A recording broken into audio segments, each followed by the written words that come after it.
ਗੁਰੂ ਜੀ ਦੀ ਸਾਜੀ ਅਤੇ ਨਵਾਜੀ ਹੋਈ ਸਾਧ ਸੰਗਤ, ਵਾਹਿਗੁਰੂ ਜੀ ਕਾ ਖਾਲਸਾ, ਵਾਹਿਗੁਰੂ ਜੀ ਕੀ ਫਤਿਹ। ਗੁਰਮੁਖ ਪਿਆਰਿਓ, ਸੰਸਾਰ 'ਤੇ ਆਪਾਂ ਵੇਖਦੇ ਹਾਂ ਸ਼ੁਰੂ ਤੋਂ ਲੈ ਕੇ ਦੋ ਤਰ੍ਹਾਂ ਦੇ ਲੋਕ ਇੱਥੇ ਸੰਸਾਰ ਦੇ ਅੰਦਰ ਪੈਦਾ ਹੁੰਦੇ ਨੇ। ਇੱਕ ਨੂੰ ਗੁਰਮੁਖ ਕਹਿ ਦਿੱਤਾ ਜਾਂਦਾ, ਇੱਕ ਨੂੰ ਮਨਮੁਖ ਕਹਿ ਦਿੱਤਾ ਜਾਂਦਾ। ਇਦੋਂ ਵੀ ਜਦੋਂ ਆਪਾਂ ਅੱਗੇ ਚੱਲਦੇ ਹਾਂ, ਕਈ ਵਾਰ ਲੋਕ ਧਰਮ ਦੇ ਨਾਲ ਜੁੜ ਜਾਂਦੇ ਆ।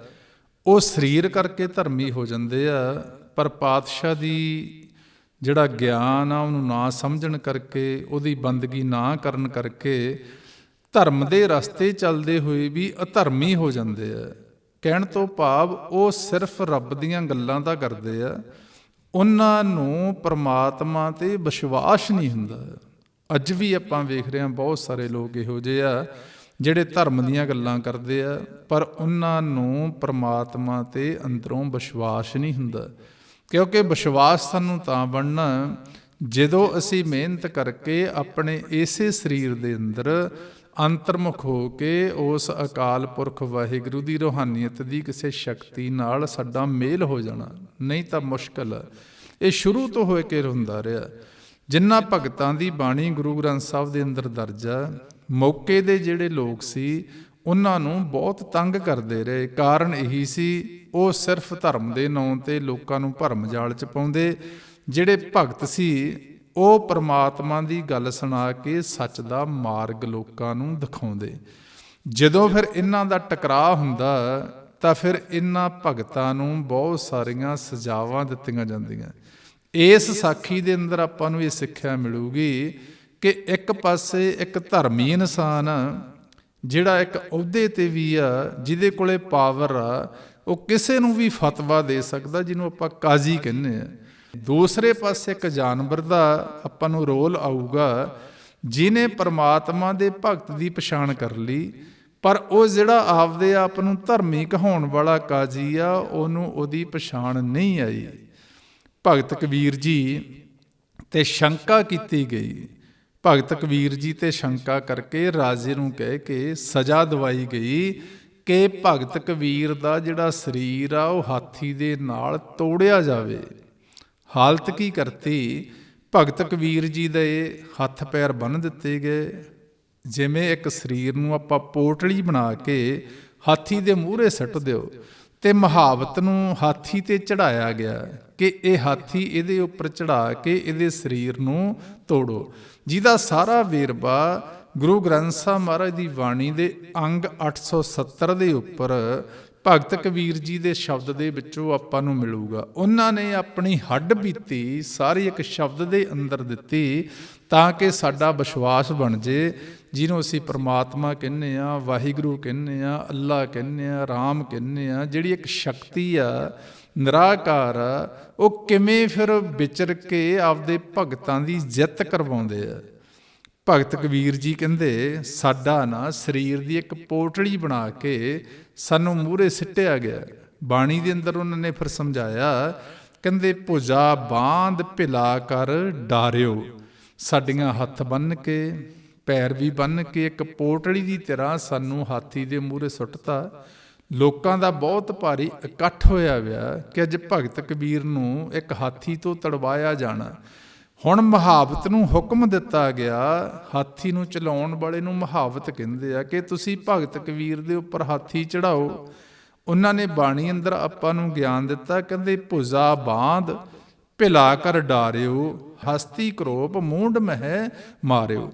ਹੁਣ ਜਿਹੜਾ ਮੁਹਾਵਤ ਆ ਉਹ ਹਾਥੀ ਦੇ ਸਿਰ ਦੇ ਉੱਪਰ ਮਾਰ ਰਿਹਾ ਕਿ ਚੱਲ ਕੁੰਡਾ ਵੀ ਇਹਦੇ ਉੱਪਰ ਚੜ੍ਹ।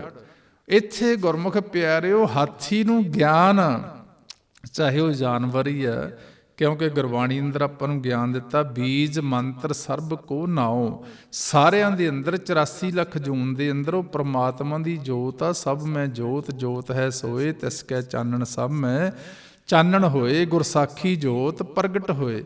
84 ਲੱਖ ਜੂਨ ਦੀ ਸਰਦਾਰੀ ਮਾਨਸ ਦਾ ਜਾਮਾ, ਜਿਹਨੇ ਗੁਰੂ ਦੀ ਸਿੱਖਿਆ ਅਨੁਸਾਰ ਉਹ ਜੋਤ ਨੂੰ ਪ੍ਰਗਟ ਕਰਨਾ ਹੁੰਦਾ, ਪਰ ਬਹੁਤ ਘੱਟ ਲੋਕਾਂ ਦੇ ਹਿੱਸੇ ਗੱਲ ਆਉਂਦੀ ਆ। ਨਹੀਂ ਤਾਂ ਅਸੀਂ ਸਰੀਰ ਦੇ ਧਰਮੀ ਰਹਿ ਜਾਂਦੇ ਆ, ਪਰਮਾਤਮਾ ਦੇ ਮਿਲਾਪ ਤੋਂ ਬਹੁਤ ਦੂਰ ਚਲੇ ਜਾਂਦੇ ਆ। ਹੁਣ ਹਾਥੀ ਨੂੰ ਚੜਾਉਣ ਦਾ ਯਤਨ ਹੋ ਰਿਹਾ। ਭਗਤਾਂ 'ਚ ਸ਼ਕਤੀ ਹੁੰਦੀ ਹੈ ਇੱਕ, ਇਹ ਗੱਲ ਵੱਖਰੀ ਆ ਕਿ ਹੁਣ ਨਜੀਕ ਖੁਦਾਈ ਦੇ ਭੇਦ ਨਾ ਕਿਸੇ ਦੇਣ। ਉਹਨਾਂ ਨੇ ਆਪਣੀ ਦ੍ਰਿਸ਼ਟੀ ਐਸੀ ਹਾਥੀ ਦੇ ਉੱਪਰ ਪਾਈ, ਹਾਥੀ ਭਗਤ ਕਬੀਰ ਦੇ ਉੱਪਰ ਚੜ੍ਹਨ ਦੀ ਬਜਾਏ ਦੂਰ ਨੂੰ ਭੱਜ ਰਿਹਾ। ਭਗਤ ਕਬੀਰ ਜੀ ਪਤਾ ਕੀ ਲਿਖਦੇ ਬਾਣੀ 'ਚ? ਉਹ ਕਹਿੰਦੇ ਹਸਤ ਭਾਗ ਕੇ ਚੀਸਾਂ ਮਾਰੇ। ਕਹਿੰਦੇ ਹੁਣ ਮੁਹਾਬਤ ਨੂੰ ਕੁੱਟ ਰਿਹਾ ਸਾਡੇ ਉੱਪਰ ਚੜਾਉਣ ਨੂੰ, ਪਰ ਹਾਥੀ ਨੂੰ ਮਾਲਕ ਨੇ ਗਿਆਨ ਦੇਤਾ, ਉਹ ਸਾਡੇ ਤੇ ਚੜ੍ਹਨ ਦੀ ਬਜਾਏ ਹੋਰ ਪਾਸੇ ਨੂੰ ਭੱਜ ਰਿਹਾ। ਕਹਿੰਦੇ ਸਾਨੂੰ ਇਹ ਮਹਿਸੂਸ ਹੋ ਰਿਹਾ ਜਿਵੇਂ ਉਹ ਮਨ ਕਰਕੇ ਸਾਨੂੰ ਸਤਿਕਾਰ ਕਰ ਰਿਹਾ ਹੋਵੇ, ਸਾਡੀ ਇਹ ਸਰੀਰ ਤੋਂ ਬਲਿਹਾਰ ਜਾਂਦਾ ਹੋਵੇ। ਉਹਨਾਂ ਨੇ ਲਿਖਿਆ ਬਾਣੀ 'ਚ, ਕਹਿੰਦੇ ਹਸਤ ਭਾਗ ਕੇ ਚੀਸਾਂ ਮਾਰੈ, ਆ ਮੂਰਤ ਕੈ ਹਉ ਬਲਿਹਾਰੈ। ਬਈ ਮੈਂ ਤਾਂ ਬਲਿਹਾਰ ਜਾਂਦਾ ਇਹ ਮਾਲਕ ਦੀ ਸਾਧੂ ਤੋਂ, ਭਗਤ ਤੋਂ, ਮੈਂ ਨਹੀਂ ਇਹਦੇ ਤੇ ਚੜ੍ਹਦਾ। ਹੁਣ ਹਾਥੀ ਚੜ੍ਹਦਾ ਨਹੀਂ ਤੇ ਕਾਜੀ ਜ਼ੋਰ ਲਾ ਰਿਹਾ। ਕੀ ਬੋਲਦਾ? ਕਹਿੰਦੇ ਕਾਜੀ ਬਕਬੋ ਹਸਤੀ ਧੋਰ, ਆਹੇ ਮੇਰੇ ਠਾਕਰ ਤੁਮਰਾ ਜੋਰ। ਭਗਤ ਕਬੀਰ ਜੀ ਕਹਿੰਦੇ ਫਿਰ ਅਸੀਂ ਠਾਕਰ ਦਾ, ਆਪਣੇ ਸੁਆਮੀ ਦਾ ਧੰਨਵਾਦ ਕੀਤਾ ਕਿ ਇਹ ਮੇਰੇ ਮਾਲਕ, ਤੇਰੇ 'ਚ ਕਿੱਡੀ ਤਾਕਤ ਆ ਵੀ, ਤੂੰ ਐਡਾ ਮੇਰੀ ਰੱਖਿਆ ਕਰ ਰਿਹਾ ਕਿ ਜਾਨਵਰ ਨੂੰ ਵੀ ਗਿਆਨ ਦੇਤਾ ਕਿ ਉਹ ਮੇਰੇ ਤੇ ਚੜ੍ਹ ਨਹੀਂ ਰਿਹਾ। ਹੁਣ ਹਾਥੀ ਚੜ੍ਹਦਾ ਨਹੀਂ, ਆਹੇ ਮੇਰੇ ਠਾਕੁਰ ਤੁਮਰਾ ਜੋਰ, ਕਾਜੀ ਬਕਬੋ ਹਸਤੀ ਤੋਰ। ਹੁਣ ਕਾਜੀ ਉੱਚੀ ਉੱਚੀ ਬੋਲ ਰਿਹਾ ਕਿ ਮੁਹਾਬਤ ਹਾਥੀ ਨੂੰ ਚੜਾ ਕੇ ਭਗਤ ਕਬੀਰ ਦੇ ਸਰੀਰ ਨੂੰ ਤੋੜੋ। ਜਦੋਂ ਨਾ ਹਾਥੀ ਚੜਿਆ, ਕਹਿੰਦੇ ਕਾਜੀ ਇੰਨਾ ਕ੍ਰੋਧ ਦੇ ਅੰਦਰ ਆ ਗਿਆ, ਆਪਦੀ ਹਦਕ ਹੁੰਦੀ ਵੇਖ ਕੇ ਕਿ ਹੋ ਕੀ ਰਿਹਾ। ਉਹਨੇ ਫਿਰ ਮੁਹਾਬਤ ਨੂੰ ਇੱਕ ਡਰਾਬਾ ਦਿੱਤਾ। ਕਹਿੰਦੇ ਰੇ ਮੁਹਾਬਤ ਤੁਝ ਡਾਰੋ ਕਾਟ, ਇਸੇ ਤਰ੍ਹਾਂ ਉਹ ਘਾਲੋ ਸਾਟ। ਕਹਿੰਦੇ ਜਾਂ ਤਾਂ ਭਗਤ ਕਬੀਰ ਨੂੰ ਤੜਾ ਦੇ ਹਾਥੀ ਤੋਂ ਮੁਹਾਬਤ, ਨਹੀਂ ਫਿਰ ਖਿਆਲ ਰੱਖੀ ਤੇਰਾ ਸਿਰ ਤੇਰੇ ਸਰੀਰ ਦੇ ਨਾਲੋਂ ਵੱਖ ਕਰ ਦਿੱਤਾ ਜਾਵੇਗਾ। ਰੇ ਮੁਹਾਬਤ ਤੁਝ ਡਾਰੋ ਕਾਟ, ਇਸੇ ਤਰ੍ਹਾਂ ਉਹ ਘਾਲੋ ਸਾਟ। ਪਰ ਕਹਿੰਦੇ ਹੋ ਕੀ ਰਿਹਾ? ਕਹਿੰਦੇ ਹਸਤ ਨਾ ਤੋਰੈ ਧਰੈ ਧਿਆਨ। ਕਹਿੰਦੇ ਹਾਥੀ ਸਾਡੇ ਸਰੀਰ ਨੂੰ ਨਹੀਂ ਤੋੜ ਰਿਹਾ, ਉਹ ਪ੍ਰਮਾਤਮਾ ਦਾ ਧਿਆਨ ਧਰ ਕੇ ਸਾਡੇ ਚੋਂ ਪ੍ਰਮਾਤਮਾ ਨੂੰ ਵੇਖ ਰਿਹਾ। ਹਸਤ ਨਾ ਤੋਰੈ ਧਰੈ ਧਿਆਨ, ਕਿਉਂਕਿ ਵਾਕੈ ਹਿਰਦੈ ਬਸੈ ਭਗਵਾਨ। ਹਾਥੀ ਪ੍ਰਮਾਤਮਾ ਦੇ ਹਿਰਦੇ 'ਚ ਵਸ ਗਿਆ। ਉਹ ਸਾਨੂੰ ਪ੍ਰਮਾਤਮਾ ਦਾ ਰੂਪ ਵੇਖ ਕੇ ਸਾਡਾ ਤੇ ਸਾਡੇ ਸਰੀਰ ਨੂੰ ਨਹੀਂ ਤੋੜ ਰਿਹਾ। ਹਸਤ ਨਾ ਤੋਰੈ ਧਰੈ ਧਿਆਨ, ਵਾਕੇ ਹਿਰਦੇ ਬਸੈ ਭਗਵਾਨ। ਕਹਿੰਦੇ ਹਾਥੀ ਤਾਂ ਹੁਣ ਸੋਚ ਰਿਹਾ ਕਿ ਕਿਆ ਅਪਰਾਧ ਸੰਤਨ ਹੈ ਕੀਨਾ, ਵੀ ਇਹ ਸੰਤ ਨੇ ਕੀ ਅਪਰਾਧ ਕਰ ਲਿਆ ਵੀ। ਬਾਂਧ ਪੋਟ ਕੁੰਚਰ ਕੋ ਦੀਨਾ, ਇਹਦੇ ਸਰੀਰ ਦੀ ਇੱਕ ਪੋਟਲੀ ਬਣਾ ਕੇ ਮੇਰੇ ਮੂਹਰੇ ਸਿੱਟਤੀ, ਇਹਨੇ ਵਿਚਾਰੇ ਨੇ ਅਪਰਾਧ ਕੀ ਕੀਤਾ।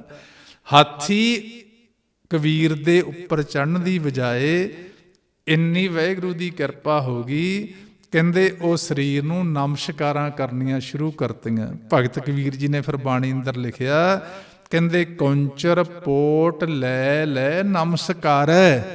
ਉਹ ਸਾਡੇ ਸਰੀਰ ਦੀ ਬਣੀ ਹੋਈ ਪੋਟੜੀ ਨੂੰ ਹਾਥੀ ਵੇਖ ਕੇ ਨਮਸਕਾਰਾਂ ਕਰ ਰਿਹਾ। ਕਹਿੰਦੇ ਜਾਨਵਰ ਨੂੰ ਤਾਂ ਗਿਆਨ ਆ ਗਿਆ, ਪਰ ਬੂਝੀ ਨਹੀਂ ਕਾਜੀ ਅੰਧਿਆਰੈ। ਜੋ ਗੁਰਬਾਣੀ ਦੇ ਅੰਦਰ ਪਾਤਸ਼ਾਹ ਨੇ ਆਪਾਂ ਨੂੰ ਗਿਆਨ ਦਿੱਤਾ ਨਾ, ਕਾਜੀ ਦੀ ਇੱਕ ਪਛਾਣ ਦੱਸੀ ਗਈ ਹੈ ਵੀ ਕਾਜੀ ਕੌਣ ਆ। ਮਹਾਰਾਜ ਕਹਿੰਦੇ ਕਾਜੀ ਹੋਏ ਸੋ ਉਲਟੀ ਕਰੈ, ਗੁਰ ਪ੍ਰਸਾਦੀ ਜੀਵਤ ਮਰੈ। ਉਹ ਕਾਜੀ ਆ ਜਿਹੜਾ ਆਪਣੀ ਮੱਤ ਨੂੰ ਸੰਸਾਰ ਦੇ ਵੱਲੋਂ ਉਲਟਾ ਕੇ ਪਰਮੇਸ਼ਰ ਨਾਲ ਜੋੜ ਲਵੇ, ਗੁਰੂ ਦੀ ਕਿਰਪਾ ਦੇ ਨਾਲ ਜੀਵਤ ਮਰਨਾ ਸਿੱਖ ਲਵੇ। ਨਹੀਂ ਤਾਂ ਫਿਰ ਕੀ ਕਰਦੇ? ਕਾਜੀ ਹੋਏ ਕੇ ਬਹਿ ਨਿਆਏ, ਫੇਰੇ ਤਸਵੀ ਕਰੈ ਖੁਦਾਏ। ਲੈ ਕੇ ਵੱਡੀ ਹੱਕ ਗਵਾਏ, ਜੇ ਕੋ ਪੁੱਛੈ ਤਾਂ ਪੜ੍ਹ ਸੁਣਾਏ। ਇਹ ਫਿਰ ਜਿਹੜੇ ਝੂਠੇ ਕਾਜੀ, ਇਹ ਤਾਂ ਵਿਚਾਰੇ ਲੋਕਾਂ ਨੂੰ ਗਲਤ ਫਤਵੇ ਦਿੰਦੇ।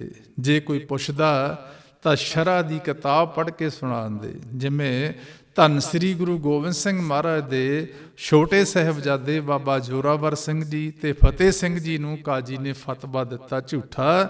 ਜੇ ਸ਼ੇਰ ਖਾਂ ਮਲੇਰਕੋਟਲੇ ਨੇ ਹਾਂ ਦਾ ਨਾਰਾ ਮਾਰਿਆ ਤਾਂ ਫਤਵਾ ਪੜ੍ਹ ਕੇ ਸੁਣਾ ਦਿੱਤਾ ਗਿਆ। ਕਾਜੀ ਹੋਇ ਕੈ ਬਹਿ ਨ ਆਏ, ਫੇਰੇ ਤਸਵੀ ਕਰੈ ਖੁਦਾਏ। ਲੈ ਕੇ ਵੱਡੀ ਰਿਸ਼ਵਤ ਲੈ ਕੇ ਹੱਕ ਗਵਾਉਂਦੇ ਆ, ਜੇ ਕੋ ਪੁੱਛੇ ਤਾਂ ਪੜ੍ਹ ਸੁਣਾਏ। ਹੁਣ ਐਸੇ ਝੂਠੇ ਕਾਜੀ ਨੂੰ ਪਛਾਣ ਨਹੀਂ ਆਈ। ਹਾਥੀ ਤਾਂ ਨਮਸਕਾਰਾਂ ਕਰ ਰਿਹਾ।